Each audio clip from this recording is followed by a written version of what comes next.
So have yourself. Oh my God. Day 8. I'm blinded by the light. It is so sunny. I can barely open my eyes. Have yourself a very witchy Vlogmas. Look at me. I'm a ghost. Oh, this is so funny. I'm about to take off to Costco with Tanner. And I'm in Tanner's room right now, actually, but I was trying to find a place where I could make a video with some decent light, and this is the weirdest light.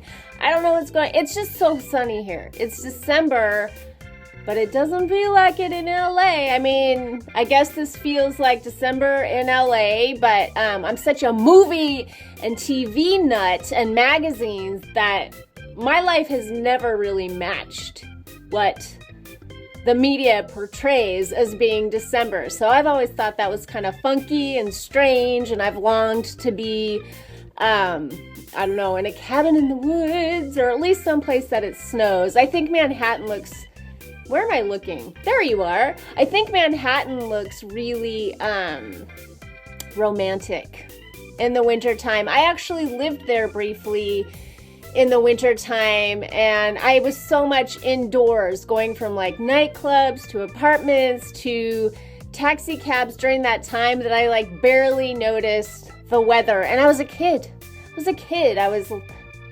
Tanner was a little tiny baby, and I was still with my first husband, so he would watch him so I could go out at night, and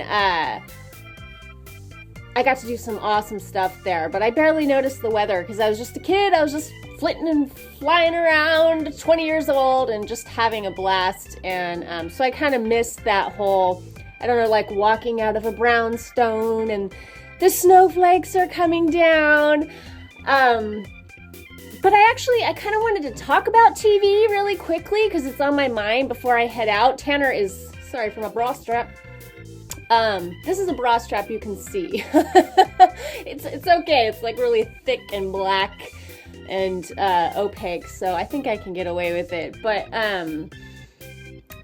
the season finale of The Leftovers was last night. If you have HBO and you have missed The Leftovers, don't ever try to watch that show unless you have watched it consecutively. It's one of those shows where you have to watch it from the beginning and it unfolds. If you just land somewhere so many episodes in, you're going to be like, what the hell is going on? This is the worst show ever. It is a strange show. It is so much to do with religion, spirituality, heaven, hell. There was an awesome couple of episodes about limbo, the space in between heaven and hell, which I so much relate to. I'm going to do a little spoiler right now, so you might want to like fast forward a few seconds in this video if you haven't seen The Leftovers and you want to see it, because it is from season 2, season finale. But I just want to show you this little moment really quick.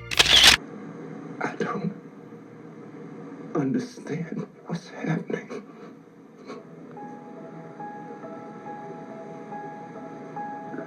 Me neither.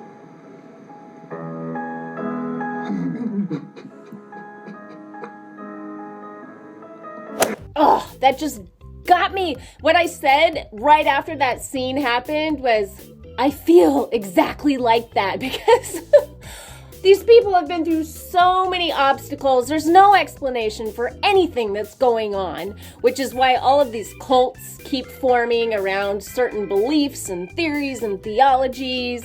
And the main character, played by Justin Theroux, his whole life during this series has been like one obstacle after the next, after the next. It's been just such an obstacle course. And I have really felt that this year in particular, but just in my life in general. And I've spent a lot of time questioning theories about the afterlife and being very suspicious about cults and whatnot. So as surreal and strange and wacky as this show has been, I've been riveted from the very beginning. If you do decide to watch it, it takes you a few episodes to get into it, to figure out what's going on, and then you realize, I'm never going to figure out what's going on because these characters have no idea what's going on. It's most often compared to Lost if that gives you any idea if you would be the kind of person that likes The Leftovers. The other show that has been beyond riveting, to me, it is the best thing that has ever happened to TV. It is a creation of Steven Soderbergh, which fully explains that. And we have Cinemax because of this show. I would never get Cinemax, Skinemax, softcore porn, bleh, what a lame channel. But I was forced into it because I love Clive Owen, I love Steven Soderbergh, and somehow the Cinemax landed the Nick. And this is the best writing I've ever seen on TV, some of the most powerful acting, incredible direction, and it's just fascinating because it takes place at the turn of the last century, a time when technology was just so new and tons of just really radical experiments were going on medically. We were moving from like the horse and buggy days into electric cars, and electricity was really just like starting to become a thing, and the women's movement was really starting to come up, and the civil rights movement, and all of these things are addressed in this show so gracefully. You come to adore the characters because the writing is top notch, the best characterizations ever. You just fall in love with the characters, except for one wormy character who I cannot stand. But again, that's great writing and acting and characterization. It's phenomenal. And that time really reminds me of the time we are in now. A time of such rapid progress across the board that you can barely keep up with it. I mean, it's just crazy. And I think a privilege to live in these times. Just what a crazy time we live in, don't you think? I mean, I'm talking to you right now through a little piece of plastic. It's phenomenal. And gosh, I'm sure I have so many other things to say, but I will pick up this thought later. I still have to write today's newsletter. It's Monday, by the way. So this will be going up on Tuesday. But I know I'm going to call this newsletter something about I Saw the Light, because I'm finally starting to get like some themes and messages and like a spiritual connection to what I have gone through with Bedbuggate. I questioned everything, much like I was saying about The Leftovers, you know, that clip I showed you. It's like, what is going on? I don't know. I don't know. I'm starting to kind of think I do know. And that's a really good feeling. And it makes me think about the Wheel of the Year, for one, and how Samhain and the dark time of year, you know, we go into the underworld, so to speak, which Justin Theroux's character totally does in The Leftovers. Check it out. But also, you know, we talk about the dark night of the soul. And I think, you know, when you work with the Wheel of the Year, or you contemplate the dark night of the soul, which is, that can be a huge period in your life that spans a number of years. I think that we go through little dark nights of the soul, like all the time, little like deaths and rebirthings, and that the wheel is just sort of a template for what it is to be a human. We cycle through the wheel all the time in our own lives, and each person at their own pace. And you can also, you know, ping pong around the different seasons. There's a book that I give credit to in the notes for the Psycho-Spiritual Wheel of the Year. It's called Seasons of Change, and it's about the seasons that you go through when something bad happens to you, basically. And that book really talks about that, about how you go through different phases of healing and grieving and replenishing yourself, and how that's related to the seasons. And then also, I just wanted to say too, because I'm referencing that book, Seasons of Change, I'm really, really good about giving credit where credit is due. And in this module, the Winter Solstice module, that's the current module for the Psycho-Spiritual Wheel of the Year, I give a lot of credit to Daniel Laporte's whole idea of core desired feelings, even though that is not a new concept to me. And it was a total coincidence, or a synchronicity you might call it, when I created that Wheel of the Year, because this is the time of year that I like to work with feeling words and to set intentions for the coming year, for the new year. So I had written the module around that time, and I kind of was like, oh, you know, Danielle Laporte is so famous, and people are going to be thinking that I somehow, like, was trying to be Danielle Laporte, but I learned this years ago from Anthony Robbins and Jim Rohn. It is not a new technique, but it is awesome. So I did give her credit in that module. And if you're doing the module, I recommend picking up the desire map, because it's a really good process. She did add something to the concept and creating like a map for you to use this classic psycho-spiritual technique for designing your life in the year ahead. So I'm excited to do that now. I've kind of been in limbo for so long that thinking about 2016 has been sort of like weird. Like, this is the first year I don't have all of these crazy ambitious plans. I don't know what I'm doing in 2016. But now that I'm starting to get some insights about what Bedbug-gate means to me and what these couple of months of limbo have mean to me, I'm beginning to see the light. I'm seeing the light at the end of the tunnel, and I'm starting to get excited about 2016. Finally. And I hear Tanner in the hallway. He's like, what are you doing in my bedroom? And I thought we were going to Costco. So let me shut up now and go to Costco.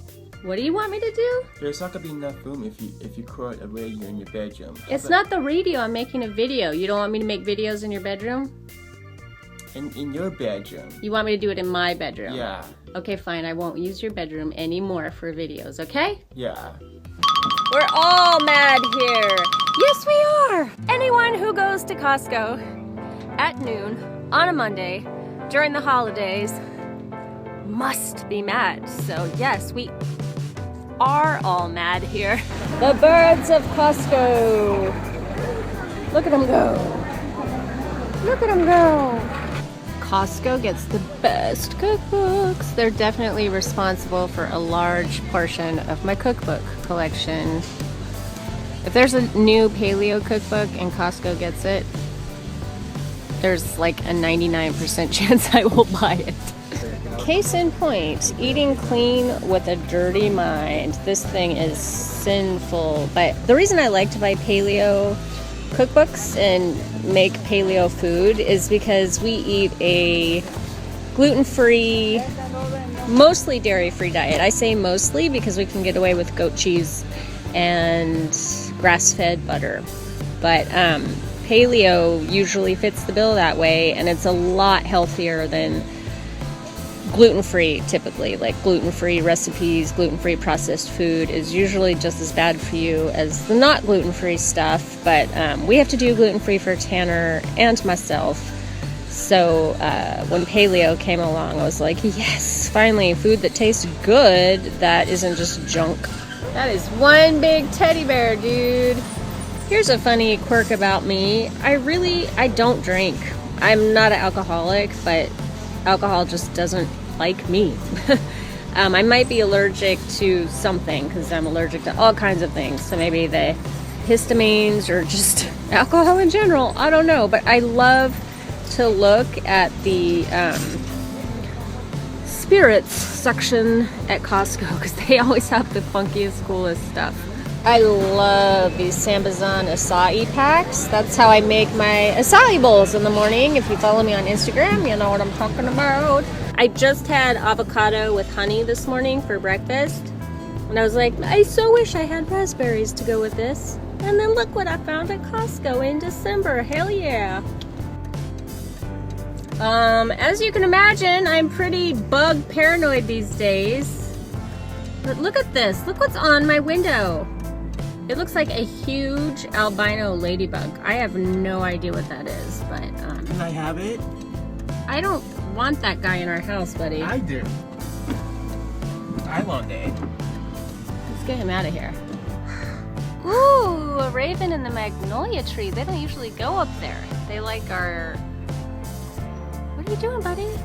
They like our eucalyptus trees because the eucalyptus trees are much, much taller, I absolutely adore ravens. Ravens and hummingbirds kind of tie for me in terms of like magical animals, and if I had a totem, it would be a raven or a hummingbird. I do have what I've been calling a tarot totem with the Queen of Swords.